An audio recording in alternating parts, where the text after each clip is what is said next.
Okay, may tanong po dito si Mabi Online Shop. Pakinggan nyo ha. Sabi niya, Dok, matanong ko lang po, napansin ko kasi nasa lababo namin mapanghi. Kahit anong linis ko kinabukasan, mapanghi na naman. Then, other day po, nahuli ko, may pusa pala umiihi dun mismo sa platuhan namin. Nag-worry po ako kasi baka mamaya nalalagyan ng ihi mga utensils namin. Saka po mga plato, posible po ba na magkarabis kami? May anak pa naman po ako, 4 years old, salamat po. Grabe, no? Kaya pala mapanghi doon sa lababo nila, pati mga plato nila, iniihi ng pusa. Anong problema ba ng pusa na yan?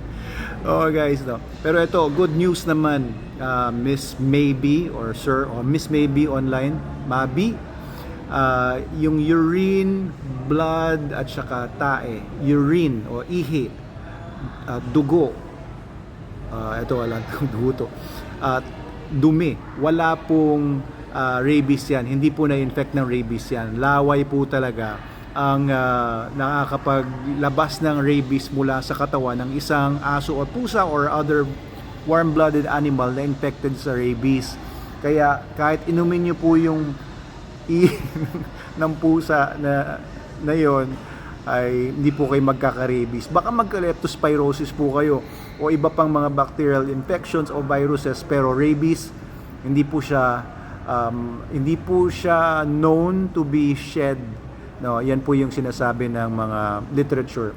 Hindi po nailalabas ang rabies virus through urine. Salivary glands po talaga and saliva. Okay, so pero syempre no, it's still unsanitary.